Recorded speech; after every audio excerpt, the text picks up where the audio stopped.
சிலுவையின் அந்த போரிலே இயேசு நீரே மரித்து போனீரே, ஆனால் உயிரோடு எழுந்தீரே. அந்த எதிரியை ஜெயித்தீரே, ஆனால் உயிரோடு எழுந்தீரே. அந்த எதிரியை ஜெயித்தீரே. ஓடு எழுந்த இயேசுவே நான் வாழுவேன் உமக்காகவே.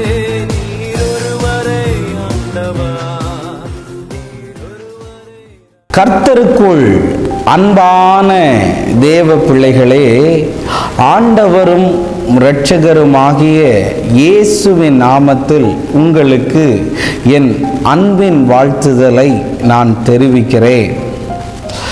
இன்னைக்கு இயேசு உயிர்த்தெழுந்த நாளிலே வந்திருக்கிற உங்களை பார்த்து ஆண்டவர் சொல்லுகிறார், நீங்கள் அற்புதங்களை காணப்போகிறீர்கள். ஆமென்.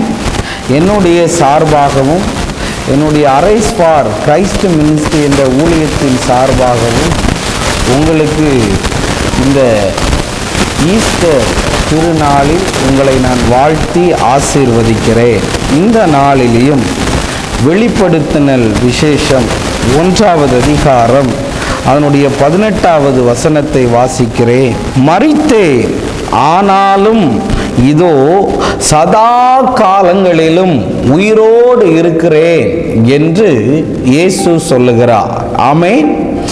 மரித்தேன், ஆனாலும் இதோ சதா காலங்களிலும் உயிரோடு இருக்கிறேன். இன்னைக்கு அதனால தான் என் மெசேஜுக்கு ஒரு தலைப்பை கொடுத்தேன், உயிர்த்தெழுந்தாரே, உயிரோடு கூட எழுந்தாரே என்று நான் பேச விரும்புகிறேன். இன்றும் இயேசு உயிரோடு கூட இருக்கிறார். ஆமென் சொல்லுங்களேன்.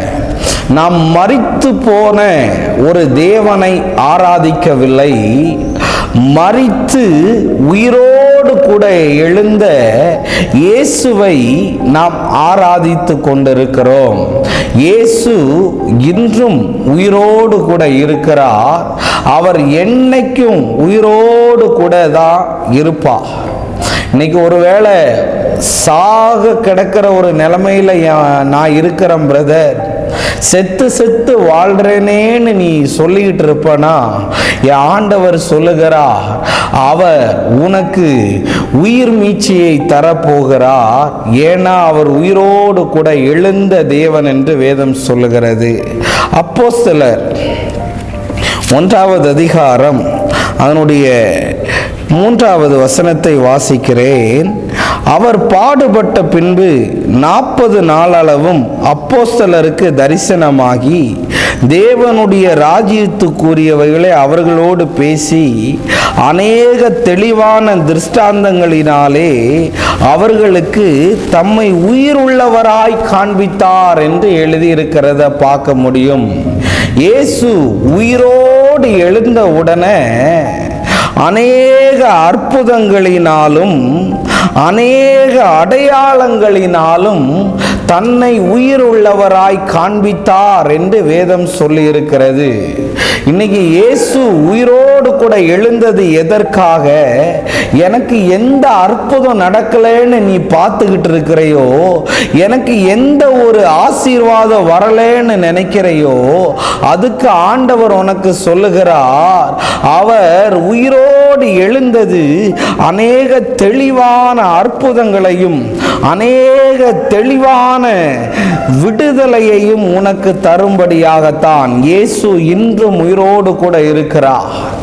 ஒருவேளை எனக்கு எந்த அற்புதமும் நடக்கலையேன்னு நீ பார்த்துக்கிட்டு இருக்கலாம். இல்லாவிட்டால் என் வாழ்க்கையில சொல்லத்தக்க எந்த ஒரு நல்ல காரியமும் நடக்கலைன்னு நீ நினைத்து கொண்டு இருக்கலாம். ஆண்டவர் சொல்லுகிறார், அவர் உயிரோடு எழுந்ததினாலே அற்புதங்களையும் அடையாளங்களையும் நீ காண்பாய் என்று.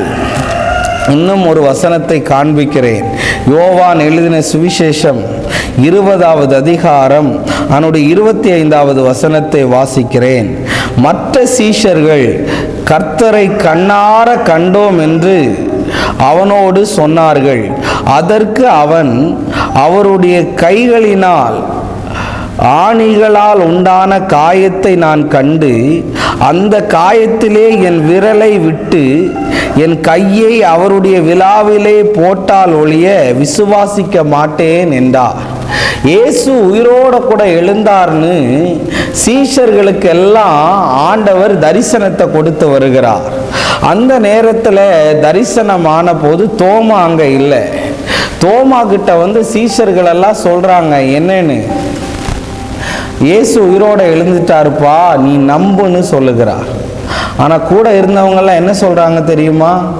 ஓ, நீ நம்புன்னு சொன்னாலும் நான் அவருடைய காயத்தை பார்ப்பேன், என் கையால் நான் அவருக்குடைய காயங்களை தொட்டு பார்த்தா தான் நம்புவேன்னு சொல்லிக்கொண்டே இருந்தான். இன்னைக்கு நிறைய பேர் ஆண்டவர் உயிரோட கூட எழுந்தார்னா எனக்கு ஒரு அற்புதம் நடக்கணும், ஓ இன்னைக்கு ஆண்டவருடைய உயிர்த்தெழுதல சந்தேகப்பட்டுக்கிட்டு இருக்கிற சில தோமாக்களை நான் பார்க்கிறேன். ஆனால் இன்னைக்கு ஆண்டவர் சொல்றாரு, அவர் சந்தேகப்பட்டார்னு சொல்லி அவருக்கு ப்ரூஃப் பண்ணாம போகல. இன்னைக்கு ஆண்டவர் சொல்லுகிறாரு, நீ எதை குறித்து சந்தேகப்பட்டிருந்தாலும் ஆண்டவர் தெளிவாய் அவன் இருக்கும்போது தரிசனமாகி அவனுக்கு தன்னுடைய விலாவையும் தன் காயங்களையும் காட்டினார். இன்னைக்கு ஒருவேளை சந்தேகப்பட்டுக்கிட்டு, ஓ இன்னைக்கு ஆண்டவர் எனக்கு என் வாழ்க்கையில் பர்சனலாக பேசினாதான் நம்புவேன்னு சொல்லிக்கிட்டு இருந்தேன்னா, இன்னைக்கு இந்த ஊழியக்காரன் மூலம் ஆண்டவர் பேசுகிறாரு, அவர் உயிரோடு எழுந்தாரு, ஒரு பெரிய அற்புதத்தை உனக்கு செய்ய போகிறார். நம்ம எல்லாரும் கண்களை மூடி ஜெபிப்போம். அன்பான நல்ல ஆண்டவரே, இந்த நேரத்துக்காக உமக்கு நன்றி சொல்லுகிறேன். ஆண்டவரே, இந்த ஈஸ்டர் நாளில் உயிரோடு எழுந்த இயேசு இந்த பிள்ளைகளுக்கு அற்புதத்தை செய்யும்படியாய் நான் ஜெபிக்கிறேன். உங்கள் வல்ல நாமத்தை மகிமைப்படுத்தும் இயேசுவின் நாமத்தில் வேண்டுகிறேன் நல்ல பிதாவே. ஆமேன், ஆமேன். God bless you. கர்த்தர் உங்களை ஆசீர்வதிப்பார்.